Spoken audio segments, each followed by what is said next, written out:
Hi friends, welcome back to my channel.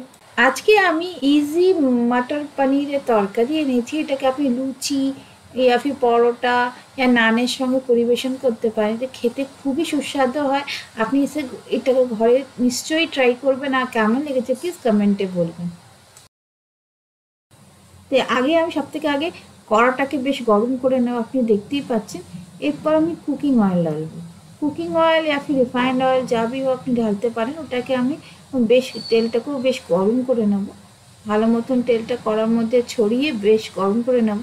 এবার আমি পেঁয়াজ ঢালবো। রাফলি কাটা পেঁয়াজ হচ্ছে। এই পেঁয়াজটা আমি 2 থেকে 3 পেঁয়াজ নিয়েছি, ছোটো মিডিয়াম সাইজে। ওটাকে আমি রাফলি কেটে নিয়েছি। এবার এর মধ্যে আমি রসুন ঢালবো। এখানে 6-7টা রসুন নিয়েছি আর 1 ইঞ্চ আদা, যেটাকে আমি মিডিয়াম সাইজে কেটে নিয়েছি। এবার এইগুলোকে একসঙ্গে আমরা ভাজা ভাজা করব।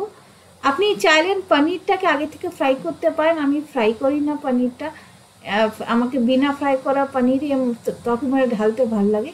এবার আমি টমেটো নিয়েছি, টমেটোটাকে আমি রাফলি কেটেছি। এখানে 3 থেকে 4 টমেটো নিয়েছি। টমেটোটা একটু বেশি হলে খেতে বেশি ভালো লাগবে। এবার এটাকে কিছুক্ষণের জন্য সিমে রেখে দেবো। তাহলে টমেটোগুলো একটু নরম হয়ে যাবে, পেঁয়াজটা একটু ভাজা ভাজা হয়ে যাবে। তারপর এটা আমাকে ঠান্ডা করে পেস্ট করবো। দেখুন আমাদের টমেটো নরম হয়ে গেছে আর পেঁয়াজটাও ভাজা ভাজা হয়ে গেছে। এবার এটাকে আমরা ফ্যানের তলায় ঠান্ডা করে নেব। কেন কি এটা ঠান্ডা করে আপনি পেস্ট করবেন, না তো গ্রাইন্ডারের জারটা খুলে যাবে অথবা গ্রাইন্ডারও খারাপ হতে পারে। এবার এটাকে আমি পুরোপুরি ঠান্ডা করে নিয়েছি। ঠান্ডা করার পর এবার আমি গ্রাইন্ডারের জারে ঢেলে দেবো আর এটার পুরো পেস্ট বানিয়ে নেব।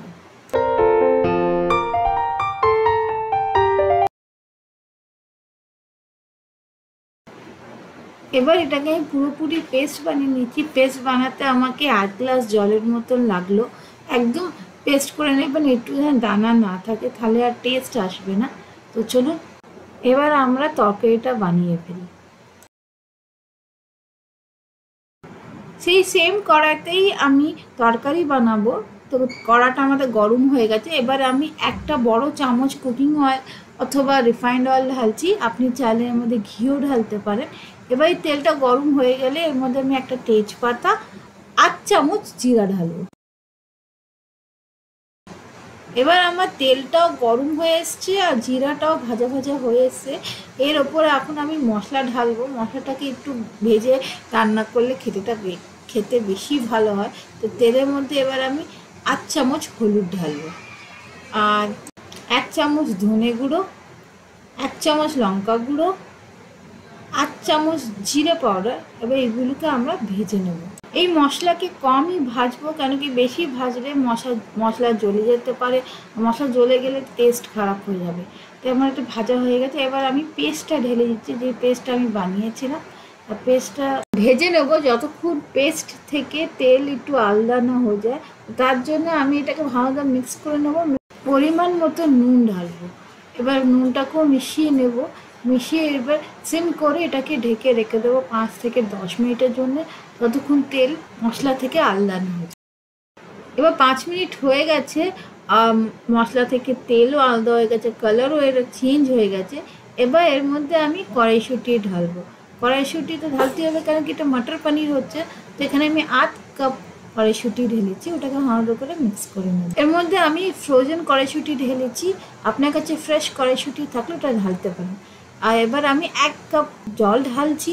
এখানে কড়াইশুঁটিটাকে একটু সেদ্ধ করা দরকার। এবার এর মধ্যে আমি 8 চামচ গরম মশলা পাউডার ঢালবো। ওটাকে হয়তো মিক্স করে দেবো। মিক্স করে এটাকে কিছুক্ষণের জন্য আমি ঢেকে রেখে দেবো।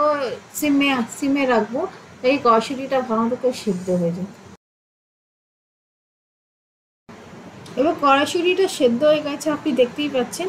এবার জলটাও পরিমাণে কমে গেছে। এবার এর মধ্যে আমি পনিরটা ঢেলে দেবো।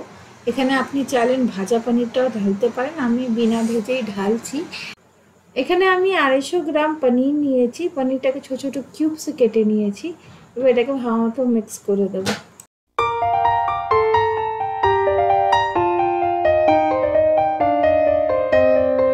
এবার এটাকে কম আঁচে ঢেকে রেখে দেবো 5 থেকে 10 মিনিটের জন্য। তারপর আমাদের তরকারি রেডি হয়ে যাবে সার্ভ করার জন্য। A few moments later. 5 থেকে 10 মিনিট হয়ে গেছে আর আমার তরকারি রেডি হয়ে গেছে। এবার এরপর আমি একটুখানি ধনেপাতা দিয়ে দেবো। এক মুঠো ধনেপাতা, কুচনো ধনেপাতা দিয়ে দেবো, এটা টেস্ট একটু ভালো আসবে। আপনি চাইলে এর মধ্যে একটুখানি কসুরি মেথিও ঢালতে পারেন। আমার রেসিপি সার্ভ করার জন্য রেডি হয়ে গেছে।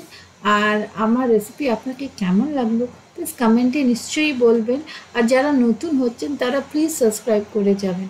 আর যাদের ভিডিও আমার ভালো লেগেছে প্লিজ একটা লাইক নিশ্চয়ই করবেন। তো পরের বার আবার দেখা হবে এরকম ভালো ভালো রেসিপির সঙ্গে। বাই।